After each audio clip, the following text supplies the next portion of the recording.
SSS pensioners na kabilang sa Batch 2 SSS Pension Release Schedule ngayong May 2024.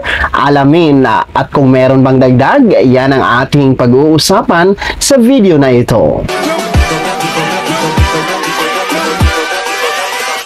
Hold up.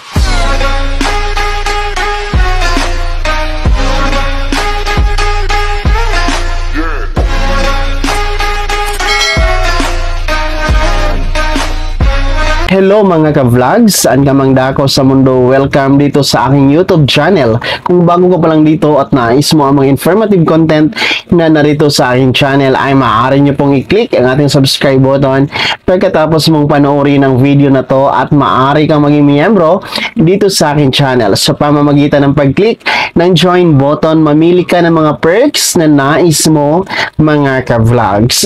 Hello po sa lahat ng mga SSS pensioners, lalong-lalo pa itong mga kabilang sa Batch 2 na may date of contingency na mula 16 to the last day of the month mga ka-vlog. So kabilang kayo sa Batch 2. Para po sa mga bagong pensioners at mga hindi pa po nakakaalam kung ano po itong date of contingency, ang date of contingency po bilang isang SSS pensioners ay nagbabase po ito sa araw ng kapanganakan ng isang SSS pensioner na retirement pensioner ba yan or total disability pensioner. Samantalang yung mga namamatay or namatay na mga SSS pensioners, no, para sa mga death or survivor pensioner dito sa dependent children under guardianship ay ang araw ng kapanganakan po ng namatay na SSS members or SSS pensioners. So, yun po yung date of contingency na tinatawag po natin mga ka-vlog. So, nahahati po kasi sa dalawang batch. Ang batch 1 ay from 1st to the 15th day of the month. Yun po yung batch 1. So, ngayon, ang pag-uusapan natin is the batch 2 with the 16th day to the last day of the month, yung date of contingency. So, heto na nga mga ka-vlogs, no? Dahil papalapit na ang schedule ng payout or release pag-credit sa inyong ATM card dito sa inyong SSS pension mga ka-vlogs. Mangyayari na nga ito ngayong May 16, 2024.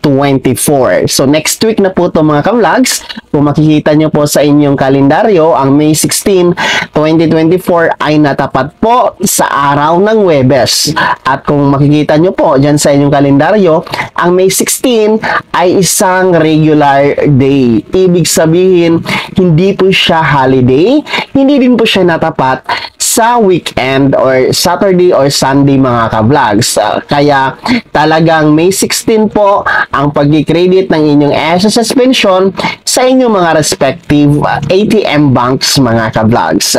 Sa mga nagtatanong kung meron bang dagdag doon sa matatanggap nila ngayong May 16, yung tinatawag natin na 1,000 increase na second tranche mga ka-vlogs, ang kasagutan po, panoorin natin ito para lubos ninyong maiintindihan mga ka-vlogs. Next question. Go ahead, ma'am. Sir, go ahead po. Hello. Good morning po. Ako po si Candido Taniedo, Barangay Bacolong, Kagawad po. Sir, sa SSS po, dahil matagal po akong company representative ng Talon General Hospital, almost 30 years. Kasalukuyan po ngayon, nagpe-pension po ako. Pero po yung SS ng Branch Sarlac, mababait po yung mga empleyado dyan. Dahil po matagal po akong nagtrabaho, dahil ito po, nakikinabang na po ako sa SSS ngayon. Nagpe-pension na po ako. At talong ko lang po sana, yung binigay na 2,000, yung 2,000 po sa pension, nabigay na po.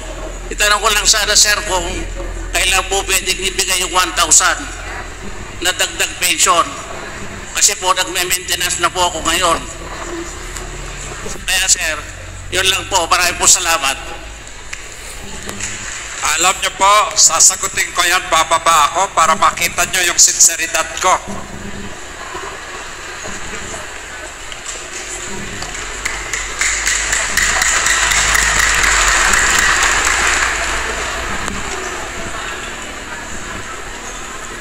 Alam niyo po,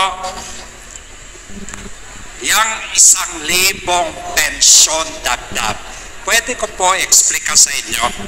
Kailangan po nakikita niyo yung mukha ko kasi po masyadong controversial yan eh. Saan po yung tanong niyo? Kayo po ba yun? Alam niyo po, ako po, adopted po ako ng Tarlac. Hindi po ako politiko, hindi po ako bolero. Ako po magsasabi ng yung kung ano sa tingin ko ang tama, okay? Para maintindihan po ninyo lahat. Alam niyo po, ang SSS may 3.5 million pensionado. 3.5 million katao tumatanggap ng pensyon sa SSS. Okay? Klaro? Klaro na. Alam niyo po, pag binigyan ko po kayo ng 1,000 po, 3.5 million times 1,000 po pesos. At 3.5 billion po buwan-buwan ang lalabas ng pera sa SSS. 3.5 billion.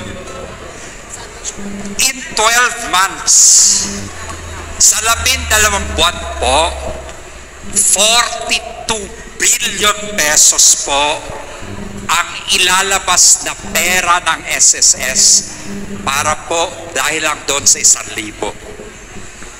Okay? Ako po ay presidente ng SSS. Alam niyo po, gustong-gusto ko ibigay yun. Kaya lang po, alam niyo,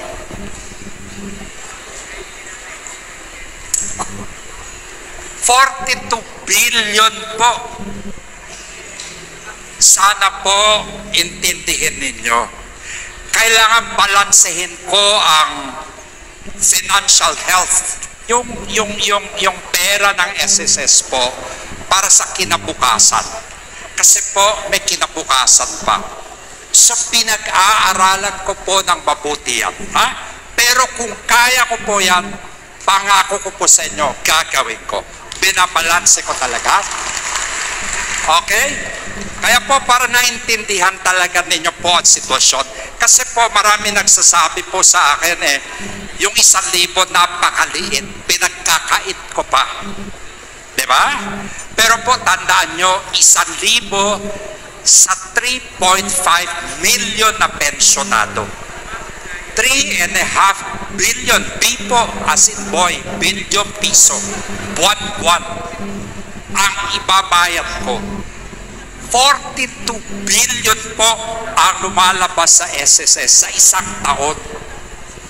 So, kailangan pag-aralan ko talaga. Naintindihan nyo ngayon po, ha? Kasi po, importante matutuloy ang SSS, ha? Sana po, naintindihan nyo yung sitwasyon ko, ha? Salamat talaga po. Salamat talaga. So yun po mga ka-vlogs ha, malinaw po ang sinabi ng SSS President and CEO Rolando Ledesma Makasait na ngayon po ay wala pang karampatang pondo ang second tranche 1,000 pesos SSS increase. Kaya po walang inaasahang dagdag na matatanggap ngayong May 16 para sa mga second batch, and of course sa mga darating pa na buwan wala pa tayong aasahan na 1,000 increase dahil nga po wala pa itong pondo at pag-aaralan pa daw ng SSS ang nasabing second tranche kung paano ito maibibigay na hindi po masasakripisyo ang pera ng SSS. Baka mabankrupt nga po daw mga ka-vlog. So, ulitin ko, sa mga second batch na tatanggap ng SSS pension ngayong May 16, 2024 ay wala pa pong karagdagang 1,000 na inyong matatanggap. Kung ano po yung natatanggap nyo, yun pa rin po yun mga ka-vlogs, wala pong dagdag. So, sana'y malinaw tayo dyan. And paalala na din po sa mga hindi pa po nakapag-comply ng kanilang annual confirmation of pensioners or AKUP mga ka-vlogs, abay mag-comply na kayo para tuloy-tuloy po ang pagtanggap ng inyong bunga ng pensyon kay SSS. Baka po kasi mahinto ang inyong SSS pension pag hindi kayo nag-comply ng inyong SSS ACO. Ito po ay para lamang sa mga SSS pensioner na merong edad 80 years old pataas dito ka man sa Pilipinas ay nasa abroad mga ka-vlogs. Mahalaga po o required talaga ang magpa-akop. So, pwede naman po tayo magpa-akop online sa mga bangko. Pwede din po walk-in mga ka-vlogs. So, nasa inyo na din po kung alin po yung mas magaan at mas mabilis sa inyo dito sa pagpapaakop kay SSS.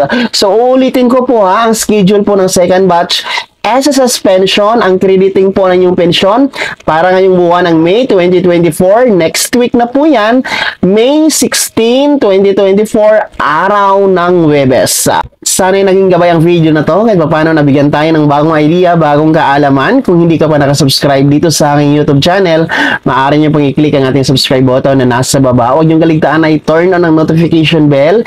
Ilagay mo sa all para updated ka sa lahat ng mga videos na i-upload ko. Maaari mo ding i-like ang video na to. Kung meron ka pang mga katanungan, ay maaari nyo i-komenta sa comment section na nasa baba. At paki-follow na din po ang aking official Facebook page na andyan sa screen nyo.